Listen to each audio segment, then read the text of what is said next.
Assalamualaikum warahmatullahi wabarakatuh. Alhamdulillahirabbil alamin. Asyhadu an la ilaha illallah wa asyhadu anna Muhammadan abduhu wa rasuluh sallallahu alaihi wasallam wa ala alihi wa ashabihi amma ba'du. Sekecil apapun kebaikan, kita upaya bisa mengerjakan hal itu. Tidak harus menunggu hal yang besar-besar.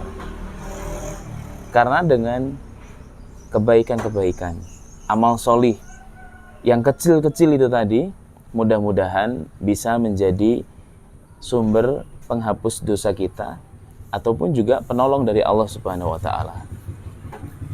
Jadi Allah itu cinta, senang dengan amalan yang sedikit tapi kontinu, rutin,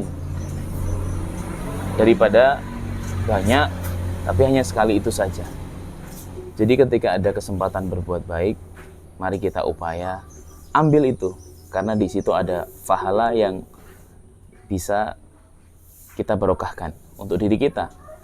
Dan yakinlah, sebuah kebaikan yang kita tanam, maka akan indah hasil yang akan kita petik atau kita tuai. Dan kita usaha, jangan sampai kita meremehkan orang lain dengan menganggap dalam hal ibadah misalnya kita lebih bagus, lebih baik daripada orang lain. Kita sehingga meremehkan amalan-amalan seseorang karena sedikitnya, karena kok hanya beramal itu saja. Padahal bisa jadi orang-orang yang beramal sedikit ternyata kita tidak ketahui dia kontinu, dia rutin, dan dia mendapatkan derajat yang pol di sisi Allah, mendapatkan pahala yang lebih mulia dibandingkan kita. Maka jangan sampai kita meremehkan orang lain, entah dalam pengamalannya, dalam kesehariannya, dalam sedekahnya, berbuat baiknya. Nah, untuk diri kita sendiri, dalam hal meningkatkan keimanan, ya kita berupaya dengan cara menertibkan ibadah-ibadah wajib kita dan meningkatkan ibadah sunnah-sunnah kita. Tentunya hal yang baik, mendapatkan manfaat, mendapatkan harapan derajat yang mulia, yang tinggi di sisi Allah, tidaklah mudah. Perlu diperjuangkan, perlu disemangati, perlu istiqomah kontinu. Semoga kita diberikan kekuatan lahir batin sehingga bisa melaksanakan hal-hal itu tadi. Di antaranya kita bersemangat untuk menggapai amalan-amalan, untuk berbuat kebaikan-kebaikan walaupun itu kecil-kecil. Siapa tahu dengan kebaikan-kebaikan kecil-kecil itu tadi yang akhirnya jadi banyak dan bisa menghantarkan kita ke surga. Kita berupaya menjadi orang iman yang cerdas. Sebagaimana sabda Rasulullah sallallahu alaihi wasallam, al-kayyisu man dana nafsahu wa amila lima ba'dal maut. Yang dikatakan orang yang cerdas menurut Rasulullah sallallahu alaihi wasallam adalah orang yang senantiasa introspeksi diri.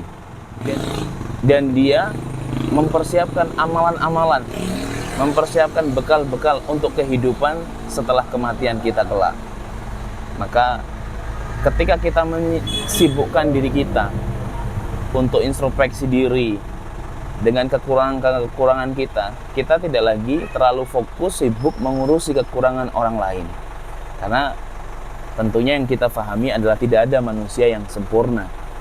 Kesempurnaan hanyalah milik Allah. Tapi kita terus berupaya untuk berbuat yang terbaik. Mudah-mudahan dengan niat yang baik Allah memberikan kebarokahan. Karena kita baru berniat kebaikan saja itu sudah ditulis satu pahala.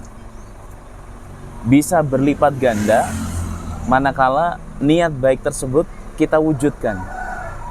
Jadi dengan terus kita mempunyai niatan yang baik, kita tata betul hati kita dengan niat karena Allah, senantiasa upaya untuk husnudzon billah, berprasangka yang baik. Mudah-mudahan kita senantiasa diberi hati yang bersih, hati yang nyegoro, hati yang longgar, sehingga pada akhirnya kita semakin semangat mengambil kesempatan amalan-amalan, kebaikan-kebaikan, walaupun mungkin itu nilainya kecil, tapi dengan kecil sedikit itulah sesuatu akan menjadi besar. Mudah-mudahan bermanfaat. Wassalamualaikum warahmatullahi wabarakatuh.